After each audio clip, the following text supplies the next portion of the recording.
welcome to Ephemera Files by Tommy. And this looks like a mess, but it's actually very well organized. I went through my basket of sewing machine patterns. Well, not maybe sewing machine, maybe just sewing patterns. Some people do hand stitch. I couldn't hand stitch clothing if my life depended on it, probably. At least not and have it look good. Anyway, I have been over the years given patterns and bought patterns, and I have patterns that I've bought a long time ago, and I was looking through it for something in particular to work on my journal for the May Mishmash Use Your Stash Junk Journal Challenge for May in the Dear Julie group, and I will link her information below. And what I was looking for, I knew that I had to have in all those patterns something that was red, white, and blue. And so I did, but I went ahead and organized the whole thing. So I'm going to show you what I've got, what I've done, and ways that you can use these things, because people may think, how in the world would you use any sewing pattern thing in a junk journal and have it make sense? So here we go. First off, I want to show you this. This is perfect for my journal that I was just talking about. And it actually, I'm sure that it came with patterns, but this is the only part of it that I have. But these would make really good pages in a journal right here. I'm going to use this in my journal probably as it is. I'll probably erase what is written on here. Maybe need 4.5 yards, need 5 1/4 yards. I may leave it on there, I don't know, but that's perfect for what I was looking for. Now about the rest of this stuff. First off, these are really good for fussy cutting, especially if you already have a journal in mind. I have one that I'm slowly but surely collecting odds and ends for, called Pajama Party, and these little kiddos are all in pajamas, and I just think it's really cute. And I can fussy cut those out and use them in a journal page. Others, I probably won't use this part because I prefer not to use pictures of real people. But this is good. You can turn it inside out. You've got a little paper tape measure right here. You can turn it inside out and use the paper on the back. This one would be a little bit harder because it's on shiny paper, so I probably will not keep it. But I just go through. I have another journal that I'm going to do where I could use some fashionable ladies. These are vintage looking aprons, and I could use that one and that one. Not so sure about that one because she doesn't look so vintage, but the other two do. I don't know what I would use that one for, honestly. Here's some cute little puppy dogs. If I was gonna make a dog journal, I could cut those out and use them. And I just go through. I love this one. I think that would make a great journal cover. This is just an envelope on the front, but on the back it's got an advertisement. And so just keep going through, and some of them are really old. So like this is from, I'm going to say 1965. That's older than me. And so I just went through and I sorted out all of the envelopes, and I will go through them later and put the ones that I will use with what I'm going to use them with, cut apart the ones that I don't think I would use the whole thing, and save the ones that I think I could turn inside out and use for backing on journaling cards and other things like that. Next, I saved all of the instructions because they're made out of different paper and they make really good pages. A lot of them have a lot of blank space. A lot of them just make good backing papers. And again, you can fussy cut things out and use them in your journaling. Next, these are iron-ons, and you just iron them onto your paper. And this was actually not part of the iron-on design, it was more directions on how to do it, but I saved it These are letters, and they are yellow, gold, very fancy. They almost don't look like letters. I mean, if you just did parts of them and ironed it onto your paper, it would just look like a design. There's the back side. F, G, H, I, P, Q are the letters that I still have. And then this is also iron-on, but it's little shapes for some children's clothing. We have some balloons, and it's just a transfer. You just take a hot iron and go over it on your fabric or your paper, because it works really well on paper. I've done it, so I know it.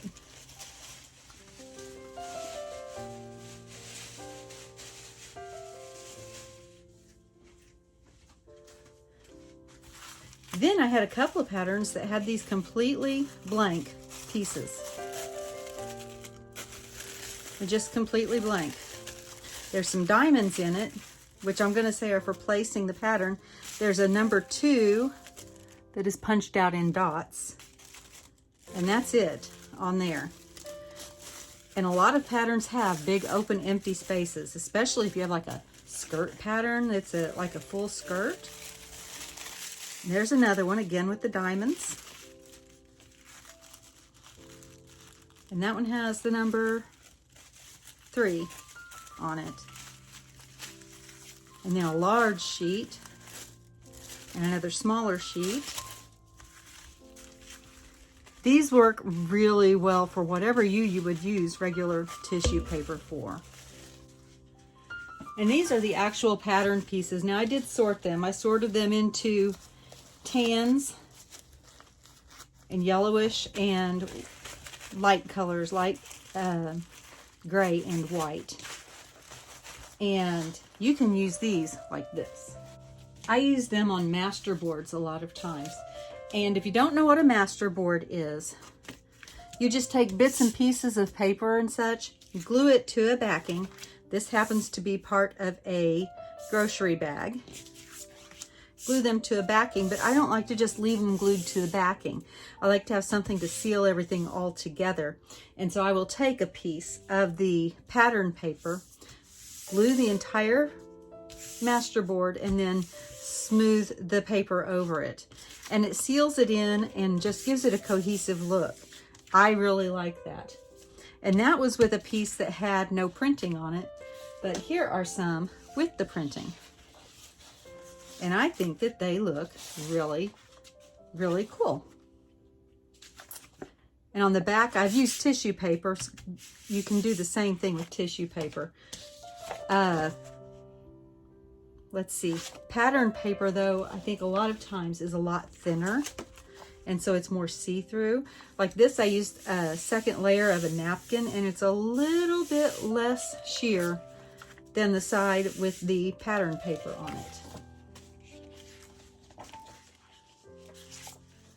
So there are some things that you can do with the pattern sheets, the pattern tissue.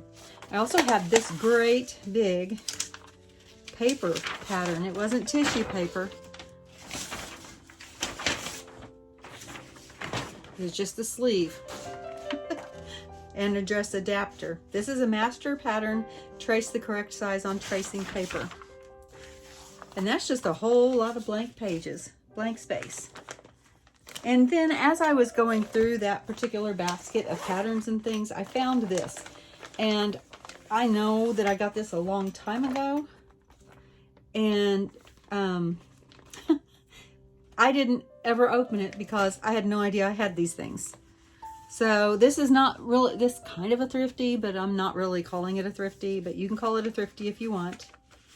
But these are patterns for weaving on, let's see, what's it called? Huck material, which is kind of like, it's kind of like cross stitch, but it's a little bit different because you're actually not making X's, you're going through the little pieces of fabric.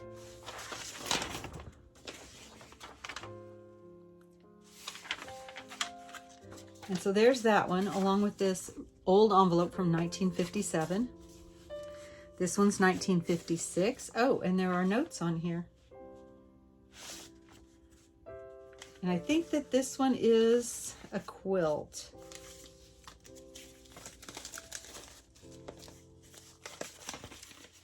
Yes, this is for making a quilt.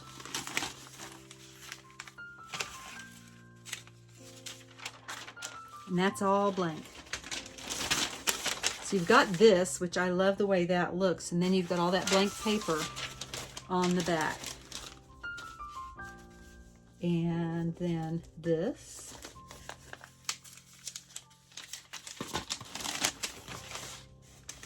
Is another quilt pattern. Same thing. All that blank space on the back to write. Let's see, sometimes folding it back together is like folding a map, a little difficult. And this one is yet another quilt pattern.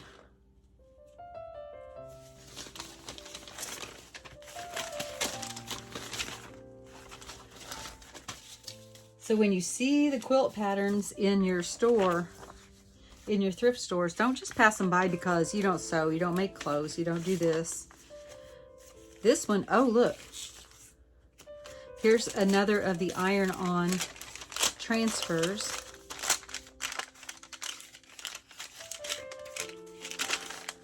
For embroidery or whatever. This has been cut apart, but it's a little quilt pattern, as is that. This looks to be another quilt pattern like the others that I opened up. What is this? This is a pattern called Signal Lights. There is no date on that. Yeah, this particular one has been opened up and cut apart and used.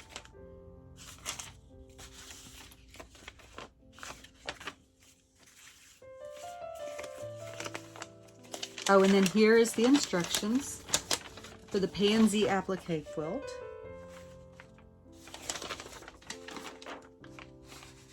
Somebody's used carbon paper with it.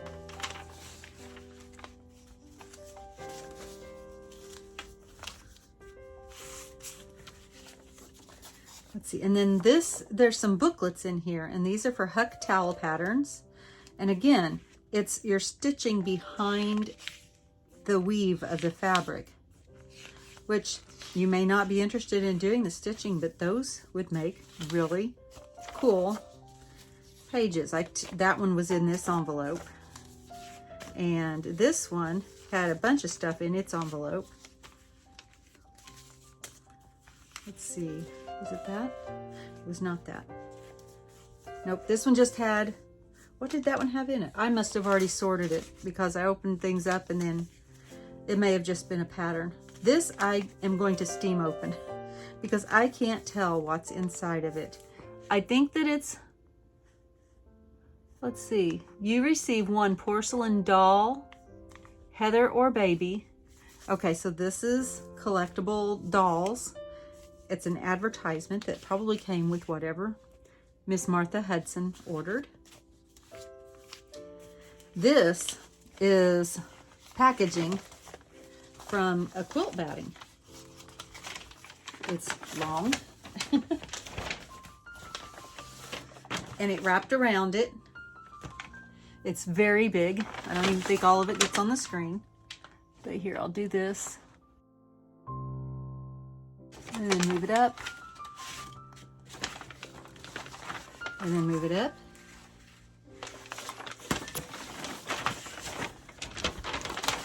And then all these instructions are on the back. It's got this quilt pattern here. It's got a stitching pattern here. These are pattern pieces and the directions. And that I think was 1960. Let's see, this one I saw a date on. 1941. 1941. We have instructions for a Mrs. Crocheted jacket, which I don't think is as old. But I don't know if it has a date on it or not. If there's a date, I really like to find out how old it is.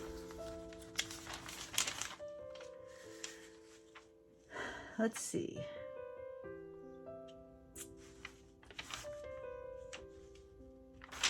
Nope, I do not see a date on, let's see. Nope, I don't see a date on that one.